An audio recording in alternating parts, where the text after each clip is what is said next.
There's a certain kind of fear that only comes from the person who shares a roof with you, your roommate. Someone who sleeps on the other side of the wall. Someone who hears when you leave, when you return, when you shower, when you cry, and when you lie awake at night. Someone who slowly learns your patterns.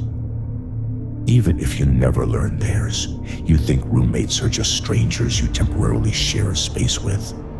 But sometimes, those strangers carry secrets so dark that living with them becomes a silent fight for survival. These are 4 disturbing true roommate horror stories. Turn off your lights, put on your headphones, and remember, the scariest part of these stories is that every person in them thought they were safe in their own home. Story 1, the roommate who never slept. I never thought I'd say this, but having a roommate almost cost me my life. This happened 2 years ago when I moved to a small city for work. Rent was expensive, so I ended up sharing a 2-bedroom apartment with a guy named Evan. At first, he seemed normal, quiet, polite, a little awkward, but harmless. But the first thing I noticed about him was something I brushed off as nothing. He never slept, not once, not a single night. The first night I moved in, around 3 a.m., I woke up to grab some water. As I walked toward the kitchen, I saw a figure sitting in the dark living room. It was Evan, just sitting on the couch. No phone, no TV, no lights, just staring ahead. It startled me. "Hey, couldn't sleep?" I asked, flicking on a small lamp. He turned toward me slowly. "I don't sleep much," he said. "Never have." His voice was flat, monotone, almost like he was reciting from memory. I didn't think much of it. Some people have insomnia, some people stay up late, but the second night, the same thing happened. And the next, and the next. Every time I'd get up at night, he'd be there, sitting, sometimes standing, sometimes staring out the window, sometimes pacing slowly like he was counting steps. It was beginning to freak me out. One night, around 1 a.m., I heard whispering outside my bedroom door. I put my ear to it and realized it was Evan. His voice was low, shaky, whispering fast like he was arguing with someone. But I only heard his voice, no one else's. As I opened the door slightly, the whispering stopped instantly. He was standing in the hallway, facing my door, completely still, eyes wide open like he'd been frozen mid-motion. We stared at each other for a few seconds. "You okay?" I asked, trying not to show I was freaked out. He nodded slowly. "Just talking," he said. "To who?" He smiled, not a friendly smile, a stretched, uncomfortable one, myself, and then he walked away. That was the moment I realized something was very wrong. A week later, I noticed the bathroom trash was full of torn paper, small bits with sketches on them. Curious, I pieced together a few scraps. My blood ran cold. They were drawings of me, sleeping, eating, sitting at my desk, even one of me showering, drawn from what looked like the angle of the mirror. That one made me sick. None of the drawings showed Evan, just me. I didn't confront him at first. I wanted to understand how bad this was before acting. But then the situation escalated. One night I decided to see what he actually did at night. I kept my phone recording, turned off my lights, and pretended to sleep. Around 2:13 a.m., the sound on the recording changed. My bedroom door opened. I lay absolutely still. Slow, soft footsteps approached my bed. He stood beside me, breathing heavily, staring. I kept my eyes closed, heart pounding so loudly I was sure he could hear it. After about 30 seconds, he whispered, "I wonder how long you'll last." I nearly stopped breathing. Then, the footsteps slowly retreated, and he closed the door. The moment it clicked shut, I sat up shaking. I knew I had to leave. Whatever was going on in his head, whatever his intentions were, they weren't harmless. The next day, when Evan went out, I checked his room. I didn't want to invade his privacy, but at that point, privacy didn't matter. My life did. His room was spotless, almost unnervingly organized. No bed, just blankets on the floor. But when I opened his closet, I felt my stomach drop. There were dozens of notebooks, stacked neatly, each labeled with a month and year. The earliest one said, 2016. Observations. I opened the first page. It wasn't notes. It wasn't journal entries. It was logs, detailed logs, every person he had ever lived with, their routines, their habits, when they slept, when they ate, when they showered, what scared them, what annoyed them, how their mood changed day to day. Hours of notes for every roommate. And then I reached the last notebook. My name was on it. The last few entries made my whole body go cold. He's easy to study, sleeps deeply, doesn't lock his door. Fear response is improving. He's almost ready. Soon. What? I slammed the notebook shut. I didn't care if he caught me. I packed everything I owned into a single bag and made up my mind to leave that night. But Evan came home early. I was packing the last few things when he knocked on my door. "Can we talk?" he asked through the door. His voice was calm, too calm. I stood frozen, not answering. He twisted the doorknob. It rattled. "Why did you go in my room?" he asked softly. His tone felt wrong, like he was suppressing something boiling underneath. I hesitated, then said, "I'm leaving, Evan." Silence. A full minute of silence. Then, "You weren't supposed to read those yet." Yet. I grabbed my backpack and backed away from the door. "Please step aside," I said, trying my best to keep my voice steady. He didn't reply, so I opened the door slowly. He was standing there, smiling, wide, unblinking. "You ruined everything," he whispered. I didn't wait. I shoved past him and sprinted to the front door. He ran behind me, fast. The moment I unlocked the door, he grabbed my shirt from behind, pulling me backward. "You're not leaving," he said through clenched teeth. I twisted, kicked, and pushed with every ounce of strength I had. Somehow, I broke free and threw myself out the door. I didn't stop running until I reached the main road. I left everything else behind. I stayed with a coworker for a few days before finding a new place. I contacted the landlord and told them what happened. But Evan never returned. He vanished. No trace. No forwarding address. Nothing. A month later, a package arrived at my new apartment with no return label. Inside was a single notebook, a new one. The label said, 2023, Observations, Chapter 2, and the first page read, "Found you." That was 3 months ago, and I still don't sleep with the lights off. Story 2, the girl who locked her door at 3 a.m. every night. I've lived with a lot of roommates in my life, but only one of them ever made me question whether she was even human. Her name was Sierra, and she moved into my apartment after my previous roommate suddenly decided to move out and leave the country. I didn't think too much of it at the time. People change jobs, people move on. But looking back, I understand now. She didn't move on. She ran, and I should have done the same. Sierra was strange from the start. Pretty, quiet, soft-spoken, but with this cold, distant aura that filled the entire apartment the moment she entered. She barely spoke, barely ate, barely acknowledged me. But what stood out the most? She carried 4 heavy locks and installed them on her bedroom door the same night she moved in. When I asked why, she didn't even look at me. "It's safer this way," she said. Her tone was flat, final. I figured maybe she had trauma, maybe an abusive ex, a stalker, something like that. I didn't pry, but every night at exactly 3:00 a.m. I'd hear the same sound. Click, click, click, click, her locks, one by one, always at 3 a.m., never earlier, never later. It was like clockwork, almost ritualistic. About a week after she moved in, I started noticing noises. Not normal roommate noises. Scratching, shuffling, movement, sometimes like something heavy dragging across the floor. At first I thought she had a pet she didn't tell me about, but the lease didn't allow it, and she never left her room with anything. Once, around 2 a.m., I walked past her door and heard whispering. Not in English, a low, fast, trembling language I didn't recognize. But the moment I slowed my steps, it stopped. I didn't want to be the nosy roommate, so I left it alone. But the next night, I heard something that still haunts me. Crying. Soft, shaky crying. Like someone in deep agonizing pain. I knocked on her door immediately. "Sierra, you okay?" Silence. Then suddenly the locks, C-L-I-C-K-C, L-I-C-K-C, L-I-C-K-C-L-I-C-K, opened. But she didn't come out. The door stayed shut. After almost a full minute, she spoke through the door. "I'm fine," she whispered. "Please don't knock again."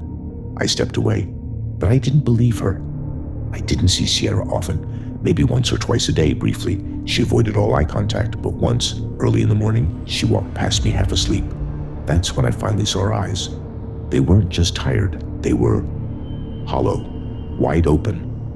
Dark circles so deep they looked bruised, her pupils dilated like she hadn't seen sunlight in weeks. But her expression, that blank, lifeless mask, that was what unsettled me. It wasn't the face of someone dealing with stress. It was the face of someone being drained, consumed. One evening around 8 p.m., I saw her standing in the hallway, perfectly still, facing the wall. Not doing anything, not touching anything, just staring. I slowly walked past her to get to my room, trying not to startle her.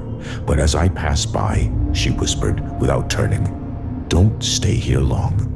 My blood chilled. "Why?" I asked. She shook her head slowly. "It notices you now. Who? What?" She didn't reply, just walked into her room and locked all 4 locks immediately. To wire the apartment had a basement storage area. We never used it. But 2 weeks after Sierra moved in, I started hearing sounds from there late at night. Not normal basement sounds, footsteps. Soft at first, then heavier, like someone pacing directly beneath the apartment. I asked Sierra about it the next morning. She just stiffened. "You didn't open that door, right?" "No, of course not." Her voice trembled. "Promise me," she said, looking almost panicked. "Never open it, even if you hear someone calling your name." She didn't explain further. But that night, I made the worst mistake. At exactly 3:12 a.m., I heard it, a whisper. Soft, raspy, familiar. "Alex, come downstairs." My eyes shot open. It was my voice. My exact voice? I heard it again. "Alex, please. I need help." My heart was pounding. I grabbed a flashlight and crept toward the basement door. As I approached, I heard something dragging behind it. Slow, heavy, wet. Sierra's voice whispered behind me. "Don't!" I jumped, nearly dropping the flashlight. She stood there in the dark hallway, pale and shaking. "Don't open it," she whispered again. "It's not you calling?" "But what's in there?" She backed away like I had threatened her. "It learns your voice," she said. "It learns everything." I didn't sleep that night, and that's when I realized the truth. Those nightly 3 a.m. locks weren't for her safety. They were for mine. 3 days later, Sierra went missing. I woke up to silence. No locks clicking at 3 a.m. No shuffling. No whispers. Her door was still locked, but no sounds came from inside. By noon, I called the landlord, who brought a spare key. And what we found inside was worse than anything I could have imagined. Her room was empty, completely stripped. No clothes, no bed, no belongings. The only thing left was a small notebook on the floor. The first page read, "It woke up." I flipped through slowly, each entry more disturbing. "It scratches the floor when hungry. It copies voices.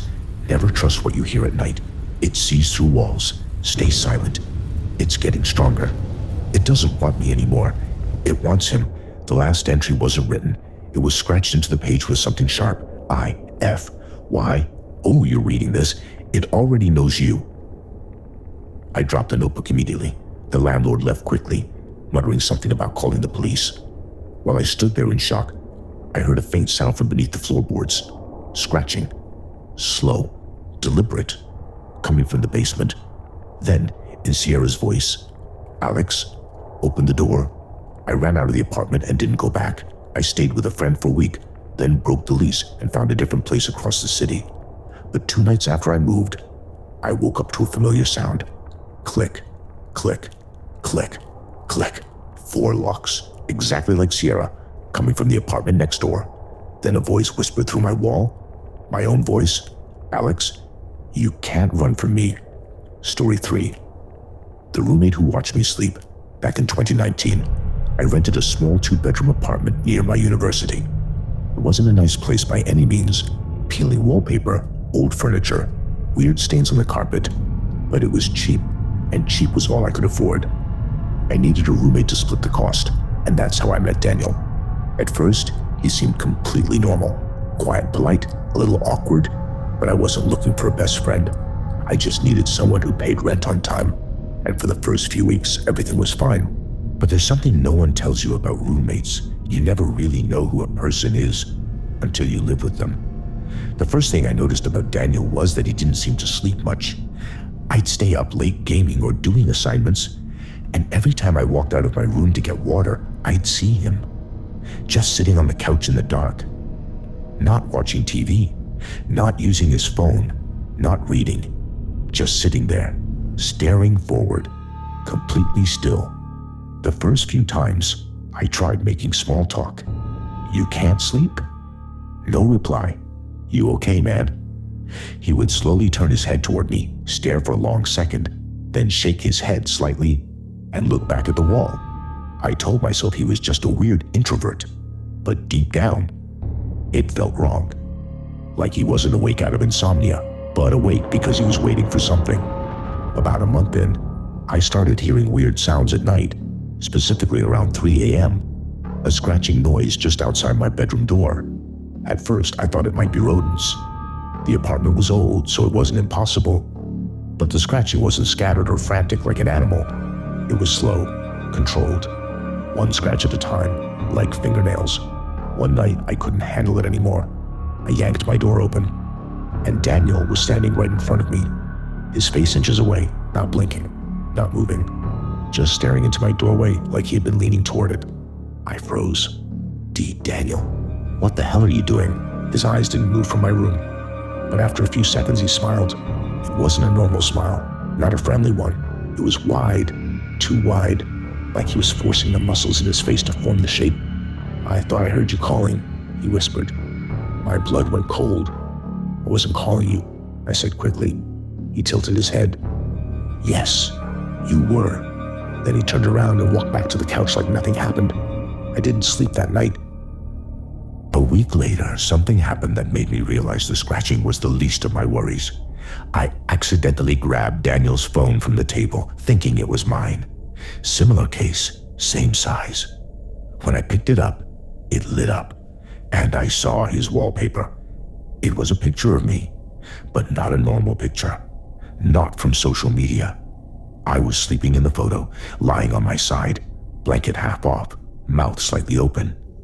The angle was taken from inside my room, from the foot of my bed. I dropped the phone immediately. Daniel walked in at that exact moment and just stood there in the hallway, watching my reaction. "You shouldn't touch my things," he said. His voice was calm, too calm. I tried to confront him, ask him why he had that picture, but something about his expression made every word die in my throat. A kind of hunger in his eyes, like he was waiting for me to say something he wanted to hear. I placed the phone on the table and walked past him without another word, and I swear I could feel him smiling behind me as I left. From that day on, I locked my door every night. I bought the strongest deadbolt I could find. Even if Daniel wasn't actively trying to hurt me, I didn't want him in my room, but the more I locked him out, the more I noticed him listening. Every time I locked the door, I'd hear soft footsteps stop outside and stay there, sometimes for minutes, sometimes for hours. I could hear his breathing through the bottom gap of the door, slow, steady, too close. One night, I heard a faint whisper through the wood. "Why don't you trust me?" I didn't answer, but I didn't sleep either. You ever get that feeling that someone is staring at you? That sudden chill that crawls up your spine? I got that feeling constantly. One night, while studying at my desk, I felt it again. That heavy, uncomfortable pressure on the back of my neck. I slowly turned toward the wall, toward the air vent, and for a split second, I saw an eye staring through it. Daniel's eye, bloodshot, unblinking, pressed up against the metal slats. He disappeared the moment we made eye contact. The next morning, I unscrewed the vent while he was out. Behind it, I found a chair positioned directly in the narrow maintenance space between our rooms, perfectly aligned with the airflow opening. He'd been sitting there, watching me sleep, watching me study, watching everything. I put the vent back on and pretended I didn't see anything, because telling him I knew felt like the most dangerous thing I could do. This part is the hardest to talk about. Even now, years later, It gives me chills. I woke up around 4 a.m. thirsty. My room was cold, colder than usual. But I brushed it off and tried to sit up. That's when I heard breathing, not my own. Behind me, I slowly turned my head. Daniel was sitting on the floor in the corner of my room, legs folded, back straight, hands on his knees, just staring at me in the dark. I lunged for the lamp and flicked it on. He didn't even flinch. "Daniel, what the hell? How did you get in here?" No answer, I shouted again. "What do you want?" He finally blinked, then whispered. Sometimes, when times, I forget which one of us is supposed to be awake. I grabbed my phone and threatened to call the police. Daniel stood up slowly, too slowly, like his bones were stiff, like he hadn't moved in hours. Then he walked out of my room without a word. I locked the door again and didn't sleep for the rest of the night. The next morning, Daniel was gone, not moved out, just gone. His room was empty. No clothes, no furniture, no bags, nothing. Like he never existed. But that wasn't the end, not even close. A few weeks after Daniel disappeared, I moved out. I didn't want to stay in that apartment one more night. On my last night there, I heard something at around 3:40 a.m., a soft knock, not on my bedroom door, but on the window. I froze. Slowly, I turned my head. Through the curtains, I saw a silhouette. A man, tall, thin, face pressed against the glass, smiling that same horrible smile. I didn't need the light to know who it was. Daniel. His breath fogged the window as he whispered, "Don't lock me out again." I ran out of the apartment without taking anything else. To this day, I don't know where he went after that night, or if he ever stopped watching me. Sometimes, late at night, I still get that same chilling feeling, that weight, that stare, from a corner of a dark room, or behind a vent, or outside a window, like he never left, like he's still waiting for me to fall asleep. Story 4, the roommate who wasn't human. I used to think I was good at reading people, that I could tell instantly if someone had a strange vibe, or something was off about them, but nothing, absolutely nothing, prepared me for Elias. I didn't meet him through an ad or a friend. He just appeared, and that was the first red flag. But I didn't realize how deep this nightmare would go until it was too late. In 2020, I moved into a shared house with 3 other students. We each had our own rooms, and it was supposed to be a simple, quiet living arrangement. On the second week, our landlord said a new guy would be moving in. His name is Elias. He'll take the attic room. That was all he told us. But here's the strange part. We never saw him move in. We just woke up one day and his things were already inside the attic room. Clothes, books, even furniture. No sound, no footsteps, no boxes, nothing. Just suddenly there. My other roommate shrugged it off, thinking he moved everything at 3 a.m. to avoid disturbing anyone. But that explanation never sat right with me. Elias was unusual from the start. He didn't talk much. That's normal. Lots of people are quiet, but he also didn't make any sound at all. He never closed doors loudly, never walked with footsteps, never coughed, never sneezed, never even breathed loud. I know that sounds strange, but when you live with someone, you expect noise, even tiny ones. With Elias, silence, unnatural silence, like he wasn't living, but existing. Every time he passed by me in the hall, I'd jump because I hadn't heard him approach. And whenever I said, "Hey," he'd nod slightly with this frozen half smile. His eyes never matched the smile. His eyes were empty, completely empty, like he was imitating human expression without understanding it. Our kitchen had cabinets labeled for each roommate. Elias had the smallest cabinet, barely filled, just uncooked rice, plain canned tuna, a jar of salt, and one steel bowl. That's it. Every night around 2 a.m., never earlier, never later, he would walk to the kitchen, boil rice, mix it with tuna and salt, and eat it in complete silence, standing, never sitting, never changing the meal, never drinking water. And when he was done, he would wash the bowl 5 times, exactly 5 times, then stack it neatly. I used to joke to myself, he's either the simplest human alive or not human at all. Turns out the second one was a lot closer than I expected. One night, around 3:30 a.m., I woke up needing to use the bathroom. I opened my door and almost screamed. Elias was standing right outside my door, but it wasn't like he accidentally walked by.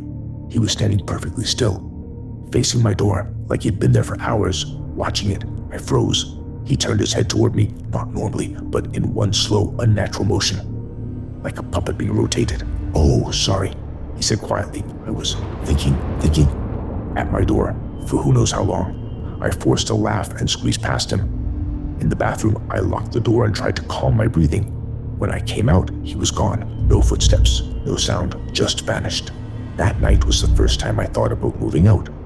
But things got worse, much worse. The attic room was right above mine. At first, I never heard anything from up there. But after that night in the hallway, the sounds began. Every night around 3 a.m., I'd hear thump, thump, thump. Slow, heavy, rhythmic, like footsteps pacing back and forth. But it wasn't normal walking. It was too slow, too controlled, almost mechanical. Sometimes the footsteps would stop in the corner directly above my bed, and they would stay there for hours. No movement, just weight pressing down on the ceiling above my body. I tried earphones. I tried music. Nothing drowned it out. It was like he wanted me to hear it. One night, around 2:50 a.m., I heard something new. Not footsteps, not pacing, but laughing. A soft, whispery laugh coming through the air vent beside my bed. I got up and pressed my ear to the vent.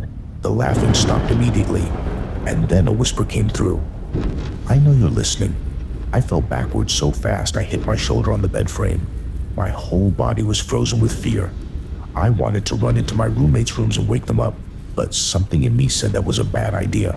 Like Elias was waiting for me to react. Like the moment I opened my door, he'd be on the other side. So I stayed awake all night, blanket over my face, shaking. One morning, after Elias left the house, I went upstairs to check the attic. I had this feeling like something wasn't right. The attic wasn't locked. He never locked his door. Inside, the room looked like a lab, not a bedroom. He had sticky notes covering all the walls, hundreds of them, but they weren't notes. They were observations. About us, about my roommates, about me. Some examples. He sleeps facing the door. He drinks 1 glass of water every night at 4 a.m. He checks the window before bed. He dreams loudly on bad nights. He wakes up at 2:33 once a week. He doesn't trust the dark hallway. Every note was dated, timed, detailed. He'd been watching us, studying us, recording patterns, learning our behaviors, not like a creep, more like a scientist, or something pretending to be human. In the corner of the room was a drawing, a tall, distorted figure with no face, just empty white space.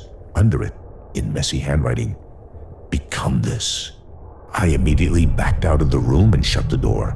I didn't want to know more. 2 weeks later, one of my roommates, Adam, didn't come home. We thought maybe he slept over with his girlfriend, which he did sometimes. But the next morning, he still didn't come back.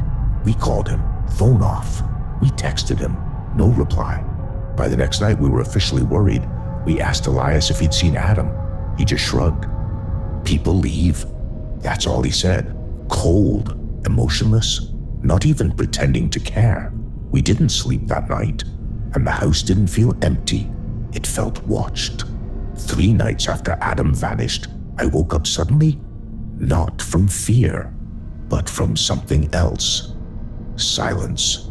The footsteps in the attic had stopped for the first time in weeks. Curious and scared, I got out of bed and quietly walked into the hallway.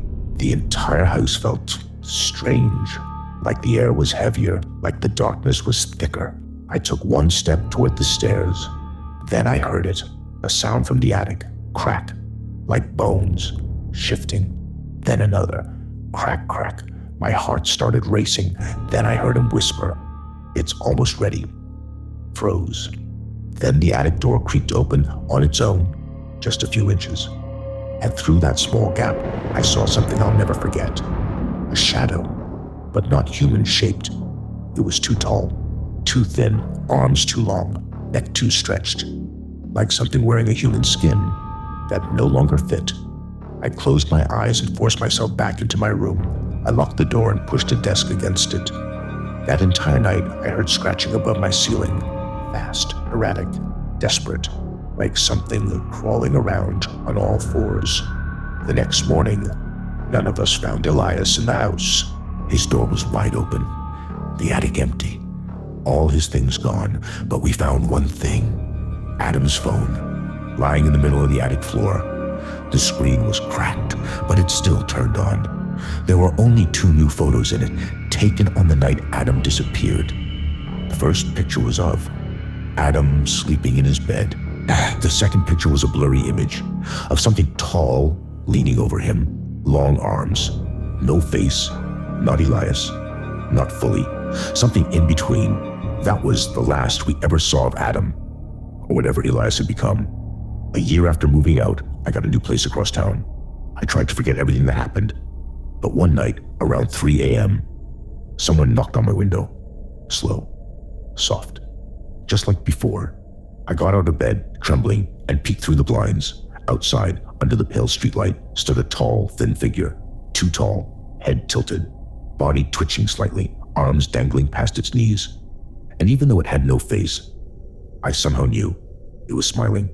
A whisper drifted through the glass. Studying you was the first step. And the figure slowly backed into the darkness, never breaking its stare.